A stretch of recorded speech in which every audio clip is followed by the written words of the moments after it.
Lytton سے خبر شامل کر رہی ہیں ہمارے نمائندے سیف اللہ کی رپورٹ کے مطابق المصطفیٰ ویلفیئر سوسائٹی کے زیر اہتمام بے سہارا افراد کے لیے گرینڈ ہوم لٹن کا سنگ بنیاد رکھ دیا گیا۔ سنگ بنیاد چودھری ساجد سرور کی والدہ ماجدہ نے رکھا۔ مرکزی انجمن تاجران، سول سوسائٹی سمیت مختلف شعبوں سے تعلق رکھنے والے افراد کی کثیر تعداد نے شرکت کی۔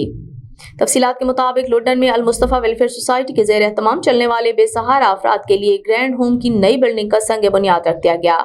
سنگ بنیاد چودھری محمد ساجد سرور کی والدہ نے محمد اسلم کملانہ کے ساتھ مل کر رکھا، جبکہ سنگ بنیاد کی تقریب میں مہر شہادت علی سیال، صدر مرکزی انجمن تاجران محمد سعید افضل، صدر حاجی محمد حسین آرائی، محمد اقبال کملانہ، حاجی محمد نواز بٹو، حافظ غلام محی الدین، محمد عارف کھوکھر، مصدق چودھری، منور حسین رجانہ، حافظ محمد جمیل، شبیر احمد ایڈوکیٹ، زاہد حسین چنن، ظہور احمد دولتانہ، محمد شاہد رضا، لیاقت علی چودھری، حافظ عبد المالک، محمد نواز کملانہ، حاجی محمد سعید کملانہ، محمد حسین بھٹی سمیت مختلف شعبوں سے تعلق رکھنے والے افراد نے کثیر تعداد میں شرکت کی۔ اس موقع پر شرکاء کا کہنا تھا لٹن جیسے پسماندہ علاقے میں گرینڈ ہوم کا قیام بہت بڑا فلاحی منصوبہ ہے۔ ان کا کہنا تھا گرینڈ ہوم ان افراد کا اپنا گھر ہے جن کے پاس رہنے کے لیے چھت ہے، نہ ہی کھانے پینے کے لیے 2 وقت کی روٹی۔